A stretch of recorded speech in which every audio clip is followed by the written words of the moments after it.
Urban FM 104.5. Urban FM 104.5. Vous êtes sur Urban FM 104.5, la station urbaine, dans l'émission de Da Fresh Morning, présentée cette semaine par René Ruth. Nous poursuivons la session invitée avec nos prochains invités. Donc, on a M. Silver Boussamba, fondateur et président Ogwe Labs, et M. Laurent Kasmarek, directeur innovation JFN IT. Avec eux, on parlera de l'ouverture de l'école 241 Business en partenariat avec une école de code de la Silicon Valley au Gabon. Messieurs, bonjour. Bonjour. Bonjour. Comment allez-vous? Très bien. L'ouverture de l'école 241 Business, de quoi s'agit-il? L'école 241, vous connaissez déjà, je pense que c'est déjà très connu. Et on a décidé d'ouvrir une école 241 Business qui est en fait une université des métiers innovants. Et cette université va se focaliser sur le développement des compétences dans différents métiers. Et on a décidé de lancer un premier métier qui est le métier d'ingénieur logiciel. C'est un métier qui est en forte demande, il faut le dire aujourd'hui. La Silicon Valley a besoin d'ici 2025 d'1 million de développeurs. L'Europe est en forte demande de développeurs, en particulier même la France cherche 300 000 développeurs. Et l'Afrique est en pleine ébullition parce que les développeurs, on les cherche un peu partout désormais sur le continent. Et il faut arriver à faire la passerelle entre une forte demande de professionnels dans les métiers du numérique et une forte population qui a envie aussi de se créer son chemin dans l'espace économique mondial. Et donc, nous, on fait la jonction entre les deux avec un programme de formation qu'on a justement souhaité voir se développer au Gabon. Et l'opportunité nous a été offerte par JFN IT, dont Laurent est le directeur innovation, de pouvoir démarrer avec Quasar, qui est une école qui est dans la Silicon Valley et qui forme tous ceux qui souhaitent travailler à l'international avec des standards internationaux. Donc, qu'est-ce que vous appelez métier innovant? Alors, les métiers innovants, ce sont des métiers qu'on ne connaît pas. Alors, je prends un exemple dans l'école 241 aujourd'hui. Si je vous dis traffic manager, vous ne savez pas de quoi il s'agit. Je vous dis UX designer, vous ne savez pas de quoi il s'agit. Je vous dis growth hacker, vous ne savez pas de quoi il s'agit. En réalité, ce sont des métiers du web. Le web est arrivé avec une cohorte de nouveaux métiers qui sont nécessaires pour faire fonctionner ce qu'on appelle le business en ligne. Il y a les business dans l'univers physique, mais il y a aussi le business en ligne. Et dans le business en ligne, on ne connaît pas les métiers. Et malheureusement, lorsqu'on parle de ces métiers, ils ne sont pas très connus. Mais pourtant, ils sont en forte demande puisque on se rend compte que l'économie se digitalise. Ils ne sont peut-être pas connus ici, ailleurs ils sont assez connus. Exactement. Oui. Voilà. Il y a une différence en fait, parce que nous on voit beaucoup de personnes qui sont connectées, qui travaillent, on entend beaucoup plus community manager. Oui, c'est quasiment c'est le seul métier connu où des fois on parle de développeur, on connaît encore, mais encore même quand on parle de développeur, il y a plusieurs métiers, développeur front-end, développeur back-end, DevOps, Quality Assurance Manager, Cyber Security. Il y a plein de nouveaux métiers qui sont innovants, qui sont recherchés dans le développement du numérique. Et on a décidé donc d'ouvrir une université qui va former des jeunes Gabonais pour le marché international. Ce n'est pas pour le marché local. Pourquoi? Qui peut le plus, peut le moins. C'est clair qu'ils pourront pour le marché local. Mais il y a une forte demande à l'international et il est aujourd'hui nécessaire d'arrimer ces jeunes Gabonais qui sont à la recherche d'un emploi à ces nouveaux métiers. Vous pensez qu'il y a un engouement par rapport à ces nouveaux métiers? Alors, je ne pense pas qu'aujourd'hui, on soit dans un schéma d'engouement. Je prends un exemple. 90% des apprenants de l'école 241, ce sont ce qu'on appelle des publics éloignés du numérique. C'est-à-dire, ils sont soit des décrocheurs, donc ils ont abandonné en quatrième, en terminale ou en seconde, voilà. Ou alors, ce sont des personnes qui sont en reconversion, c'est-à-dire qu'ils avaient un master en droit, en finance, en ressources humaines, en marketing, et ils sont venus apprendre un métier du numérique. Ou alors, ce sont des personnes qui ont perdu leur emploi et qui ont envie de faire quelque chose de nouveau.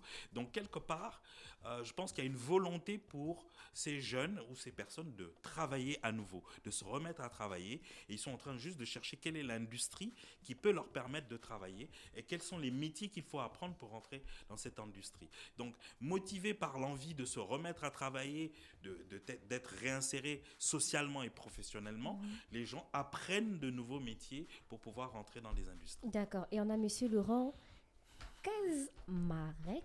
C'est ça. J'ai bien prononcé? Parfaitement. Bonjour. Monsieur, bonjour, vous allez bien? Très Vous bien. êtes directeur innovation JFN IT. C'est ça. C'est quoi exactement? JFN IT, JFN Institute of Technology, c'est un campus de 3 hectares, tout nouveau, tout beau, qui a été lancé il y a 2 ans par Monsieur Alphonse Nafak à Douala, au Cameroun, qui est un campus dédié au numérique, à l'entrepreneuriat, au métier d'avenir. C'est ça qui nous réunit avec Silver. Justement, je voulais demander l'école de quel 141. est le lien entre vous. C'est-à-dire, on a la même, entre guillemets, cible à former et avec la même volonté de les amener vers des métiers où il y a de l'emploi, où il y a de l'innovation et dans la durée. Ok. Pour reprendre un petit peu ce que disait Silver, aujourd'hui, en Afrique, de manière globale, on compte à peu près 700 000 développeurs, donc des programmateurs informaticiens. Aujourd'hui, d'ici à 2030, il en faudra 200 millions. 200 millions? Voilà, là, je vous fais réagir un petit peu. La demande, elle est forte à ce Mais point? oui, donc votre question sur l'engouement, nous, on est un peu les pionniers parce que ça n'existe pas aujourd'hui. Ce qu'on est en train de monter au Gabon, ce que j'ai monté moi au Cameroun il y a 1 an, ça n'existait pas. Donc on est en train d'apporter ce niveau de contenu éducatif où on se bat aujourd'hui au niveau mondial pour trouver des ressources. Il y a un combat de profil aujourd'hui partout dans le monde parce qu'un programmateur, il a besoin d'une station de travail, de l'électricité et d'Internet. Point. Il n'est pas obligé de traverser l'Europe, traverser les États-Unis. Il peut travailler de n'importe où dans le monde. Oui. Et en plus, avec la séquence qu'on a vécue avec le Covid, le travail à distance, en fait, tout ça aligne pour que l'Afrique puisse enfin rentrer dans cette 4e révolution industrielle. Et quelles sont les filières que l'on retrouve à JFN? En fait, JFN, il y a 3 grandes écoles. L'école d'ingénierie, on a besoin d'ingénieurs. L'école de management et de l'entrepreneuriat, on a besoin de leaders. Et l'école de l'innovation et du numérique, qui se rapproche beaucoup de l'école de 141 en fait. Et donc, ça veut dire qu'un de vos étudiants peut venir travailler directement, non, à distance, donc, Oui, ils le font déjà. à l'école. Et comment se passe la collaboration? C'est-à-dire Vous travaillez avec 241, c'est pourquoi exactement? En fait, avec des entreprises? Le partenariat qu'on a monté, JFN IT, avec Quasar Silicon Valley, pour monter l'école de code au Cameroun, c'est ce partenariat-là qu'on va apporter au Gabon à École 241 Business. Ah, d'accord. D'accord. Oui. C'est-à-dire qu'on va fusionner les activités gabonaises avec les activités camerounaises aujourd'hui pour pouvoir avoir un pool global. Il faut penser international tout de suite. Ok. On parle du Gabon, oui, mais Silver l'a dit, le but c'est de les faire travailler pour l'étranger. C'est 700 000 développeurs aujourd'hui, actuellement, en Afrique qu'on décompte. Il y en a à peu près 38% de ces 700 000 qui travaillent déjà à l'international. Ils sont leurs propres employeurs et ils travaillent pour des compagnies en Europe, en Chine, aux US, etc., etc. Et ils gagnent, il faut le dire, ça c'est très important, beaucoup mieux leur vie en faisant cela qu'en ayant un travail entre guillemets local. C'est-à-dire, ces futurs métiers et ces métiers déjà du présent, parce qu'on a déjà du retard dans l'éducation. Et d'ailleurs, je tiens juste à dire, et ça c'est mondialement connu, tous les pays sont en retard au niveau universitaire dans l'apprentissage du numérique. Et je ne parle pas que de l'Afrique, c'est partout. Comme on dit, en France, il y a 300 000 développeurs qui manquent. Okay. Donc nous, on essaie de faire notre part, mais il en faut beaucoup plus. Ah, vous dites qu'ils sont en retard parce qu'il y a un manque? Non, parce que c'est une faute professionnelle de pas, et je parle là au niveau de l'éducation, c'est une faute professionnelle de ne pas amener les jeunes à avoir du digital à un moment donné dans leur cursus, qu'il soit poussé ou non. Le but, c'est pas d'avoir tout le monde développeur informatique demain, mais les nouveaux marketing, ils doivent connaître le digital, parce qu'ils doivent connaître les réseaux sociaux, ils doivent savoir comment ça fonctionne. les nouveaux juristes, ils doivent comprendre les nouvelles lois aussi liées au numérique. Toutes les startups qu'on voit monter en Afrique, elles sont liées au digital. En vous écoutant parler, on a l'impression que vous avez une cible. Une cible. Oui. On a l'impression que c'est plus pour les jeunes et les professionnels du numérique. Est-ce qu'un commerçant peut se rapprocher de vous pour avoir des bases en numérique ? Bien sûr. Comme je le dis, on n'est pas là pour former que des développeurs. D'ailleurs, au niveau du campus JFN, il n'y a pas que des développeurs qui sont formés. Il y a aussi le community management, il y a le web design, il y a différentes choses. Il y a même juste des petits cours pour des filières qui ont besoin d'avoir certaines notions dans le numérique pour pouvoir travailler après dans les grandes entreprises ou monter leur business. Donc non, c'est vraiment pour tout le monde. Comme je l'ai dit, d'ici à 2030, on prévoit 200 millions d'emplois à pourvoir en Afrique avec de bonnes connaissances dans le numérique. 200 millions. Oui. Non, c'est des chiffres. En fait, quand vous parlez de 200 millions, j'arrive vraiment pas à y croire. Non, mais et c'est la vérité.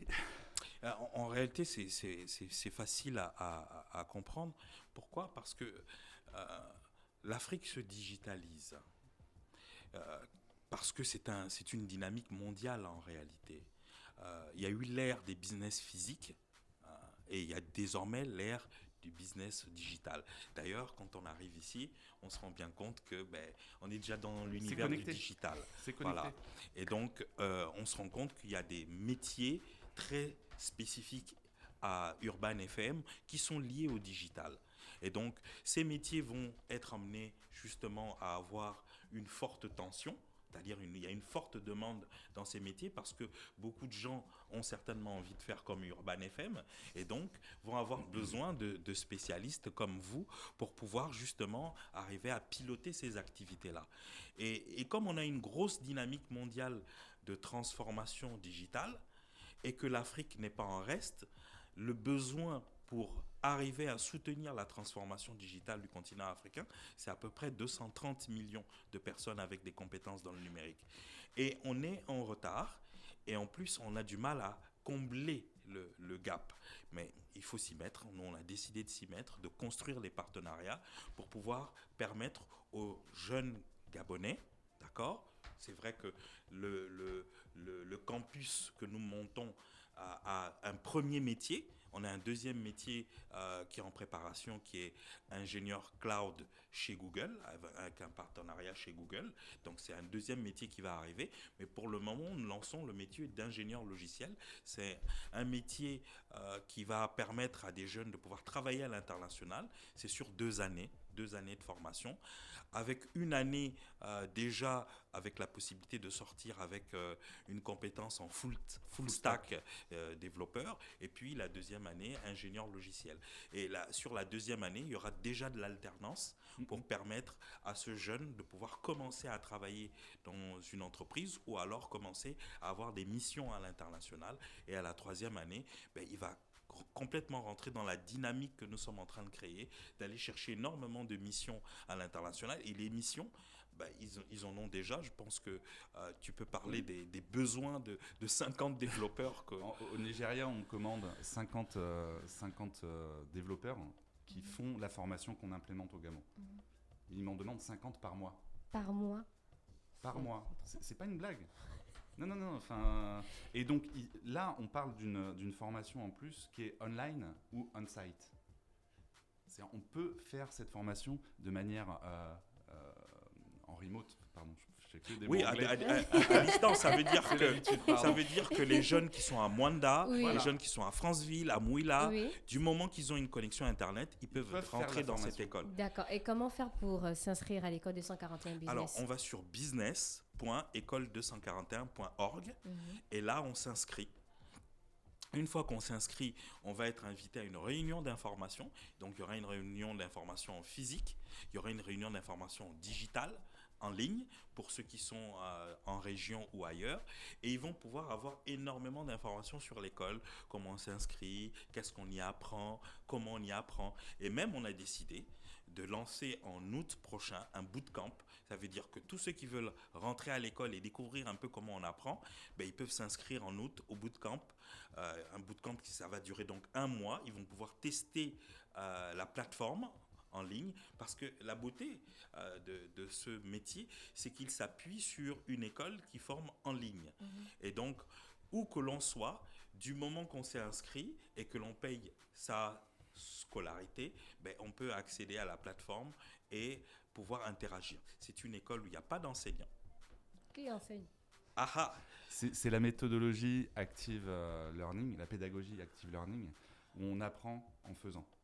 Okay.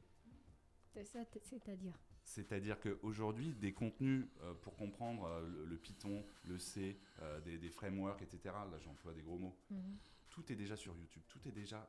Avec les tutos et autres, oui. Okay. Donc il y a juste une base, une médiathèque qui met en avant ce genre de tutoriel, et l'apprenant est plongé dans une plateforme qui lui dit pas à pas, et d'ailleurs je précise qu'il n'y a pas de prérequis pour rentrer dans la formation. Niveau bac, ça suffit. D'accord. Et avoir un niveau anglais lu, écrit, parce que la plateforme est en anglais. Mais à part ça, pas de prérequis.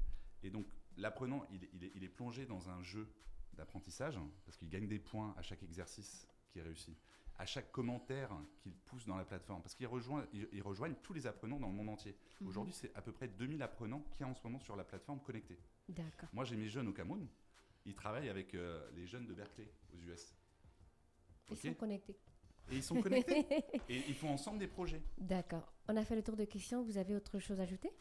Non, il faut aller sur business.ecole241.org, s'inscrire pour participer à la réunion d'information qui aura lieu en août, juillet-août. On va faire plusieurs réunions d'information pour pouvoir justement avoir plus d'informations sur l'école. Et j'insiste, c'est vrai qu'on parle de niveau bac, mais en fait, quand on regarde l'école 241, beaucoup de personnes qui n'avaient pas le niveau bac ont réussi l'école.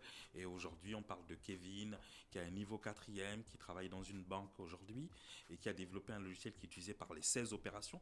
Qui pouvait penser qu'un jeune garçon en Zion, qui est un niveau 4e, puisse développer une application pour une banque et que cette banque l'utilise dans toutes ses opérations.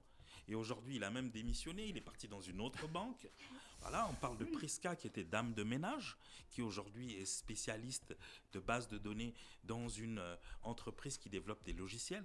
Voilà les profils extrêmes qui montrent que c'est accessible à tout le monde. D'accord. Et le niveau d'anglais, je peux vous le dire, il n'est pas très élevé. C'est juste, au bout de 1 mois, 2 mois, 3 mois, on saura échanger.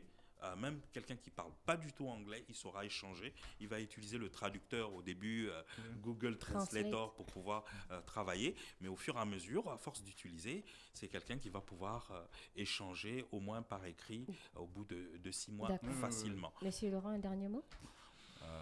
Sylvain a à peu près tout dit. Hein. Non, le dernier mot, moi, c'est juste dire, en plus, c'est formidable. C'est une école où on n'a pas de limite en termes d'apprenants. Demain, on peut en prendre 1000, 1500, 2000 Gabonais. Moi, mon objectif au Cameroun, à court terme, c'est d'en former 500. On-site. Donc, je ne compte même pas ceux qui seront à distance. On parle de ce type de volume à former pour l'Afrique. On parle en milliers. On ne parle pas en dizaines. Donc voilà, je suis très fier d'avoir signé le partenariat avec Sylvain, qui est un ami. Donc, au nom de JFN, je suis très fier d'avoir signé avec École 241 Business. Nos cousins gabonais vont profiter de cette éducation-là. Et j'espère à toutes et tous vous voir nombreux dans cette formation. Je dis toutes parce que les femmes doivent absolument aller aussi dans cette filière. Moi, dans l'école que j'ai montée depuis 1 an, au Cameroun, la personne qui est la meilleure en classe, c'est une jeune femme de 18 ans. D'accord. Voilà. Merci beaucoup. Merci On vous souhaite de passer une excellente journée à l'écoute des programmes d'Urban FM. Merci. Et c'était M. Sylvain Boussamba, fondateur et président Ogwelab. C'est M. Laurent Kazamarek, directeur innovation et JFN IT, qui venait nous parler de l'ouverture de l'école 241 Business en partenariat avec une école de code de la Silicon Valley au Gabon. Retrouvez leur interview sur la chaîne YouTube de la radio Urban FM 104.5, la station urbaine. Urban FM 104.5.